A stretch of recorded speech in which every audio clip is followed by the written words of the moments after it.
Boxing Ego here. If you like this video, make sure you hit the like button and also subscribe to the channel and hit the bell icon on the top of your screen to get notified when the latest new content drops. 1.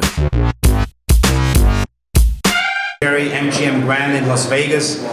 You know, it's always a special night when a fight takes place here at the MGM. The amount of history which has been written here is amazing. The biggest names in the world have fought here, and so I know it's very special for all of these fighters to be fighting in the MGM Grand Garden, but I think it's very special for us, for you, and for the fight fans to be here at the capital of boxing, Las Vegas, and really the home of boxing, the MGM Grand.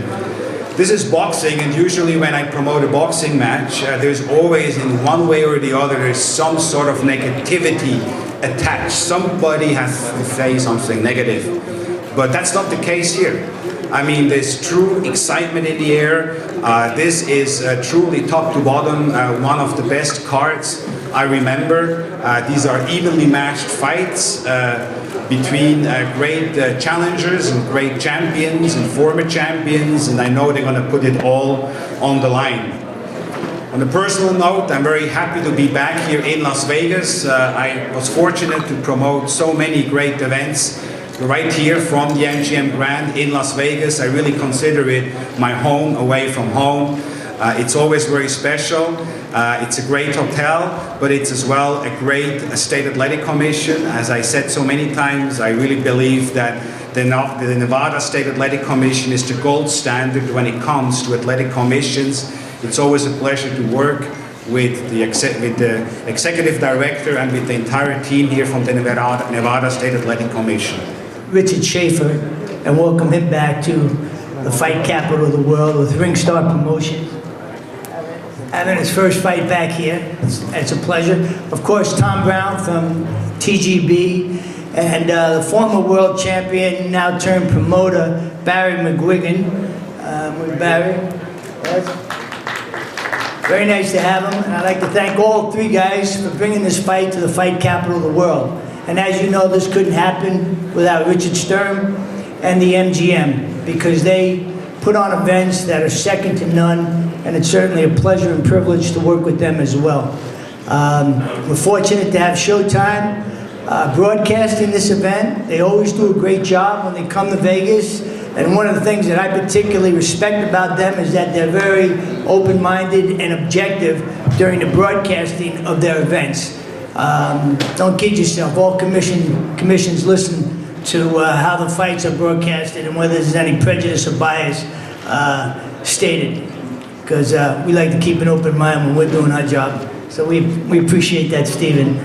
And last but not least, and probably most importantly, the fighters should know that the Las Vegas Athletic Commission has a great deal of respect for the fighters, and we wish them continued success, because without them, we wouldn't be here. So thank you very much, and God bless.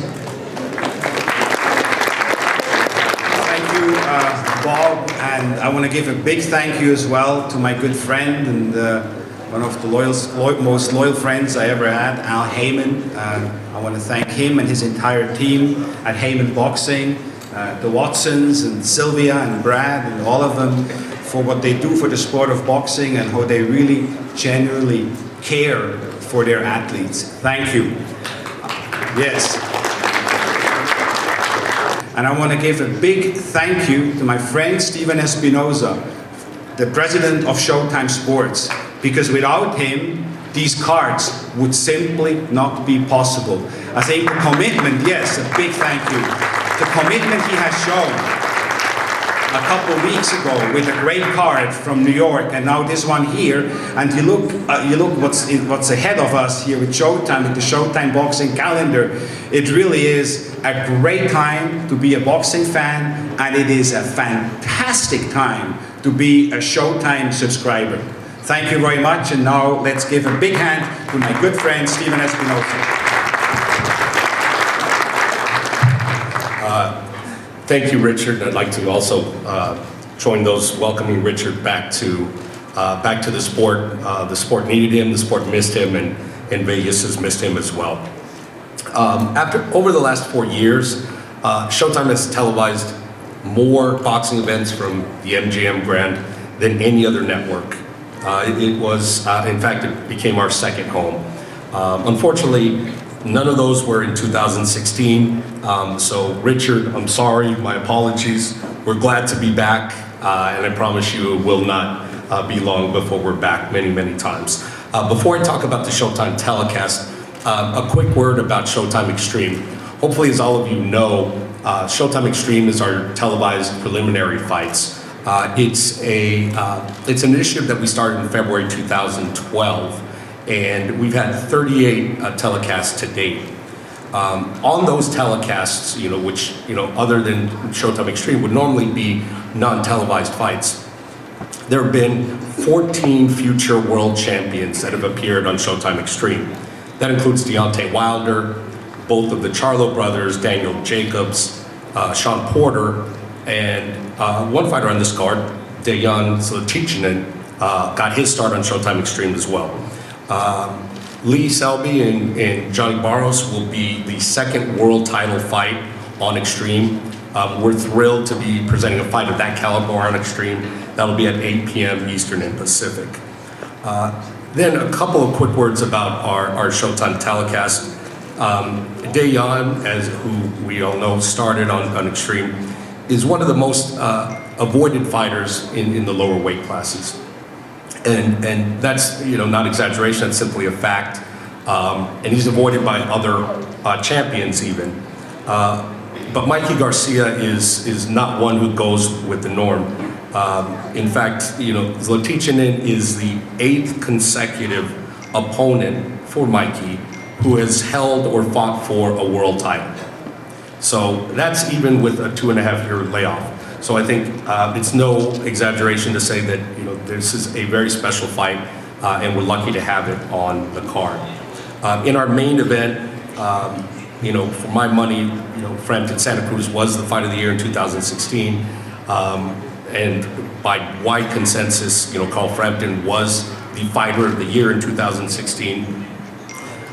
This fight has a chance to become one of the great rivalries, and it reminds me in many ways of the Marco Antonio Barrera and Eric Morales rivalry at featherweight, several of which were here at the MGM. But a couple of stats from the first fight to give you a sense of really how close a fight it was. The fight was so close that there's a difference of just 13 total punches between the fighters over the 12 rounds. 13 punches. A fight was so action-packed that nearly 80% of the punches landed were power punches. It was so close a fight that the fighters landed within 6 punches of each other in 10 of the 12 rounds. I'll say that again. In 10 of the 12 rounds, there were 6 punches or less landed that separated the two fighters. That's the definition of a closely fought fight, a hard-fought fight, and we're thrilled that the two fighters were willing to do a rematch so quickly. And in fact, we're proud to be a part of this card. Richard alluded to it. This card, top to bottom, is really what this sport can be at its best. These are professional guys, respectful guys, hardworking, really a credit to the sport. And we do focus on the negative sometimes, and some often too much. And so I want to accentuate the positive when we have a card of great guys and great fighters top to bottom. It's no wonder that there's a distinctly family element and flavor to this fight. You have Carl and the Mcguigans, you have Leo and his father and his brothers, the Garcias, the Benavides. We have a lot of fighting families here, and it shows through in the commitment to the sport, and we're proud to be a part of it. We'll see you on Saturday evening. Thank you. Thank you, Stephen. No, it's a particular pleasure for me to ask up for the podium to make some opening remarks. A former world champion, a Hall of Famer, and Carl Frampton's manager, Barry Mcguigan. Barry, please.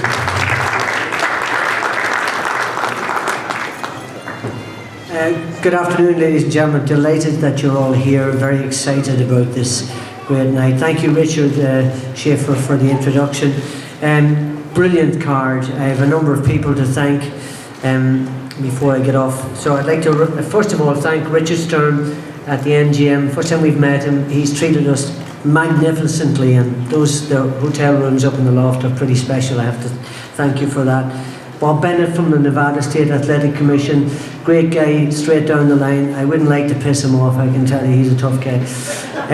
Stephen Espinoza, what a fantastic bloke, and all of the people I've met in television down through the years, he is the most humble, brilliant, and he's got a fantastic team around him, and we're really thrilled to be part of the Showtime team. Absolutely fantastic.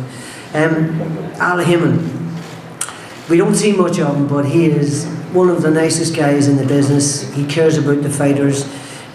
He's got a bit of stick over the years that, you know, this and that, but PBC are really flying at this stage. They're producing some amazing shows, and his ideal fighting program is really coming to bear. It's really flying. The Watson guys and the two boys, I keep thinking they're twins. They're not twins. They get upset with me.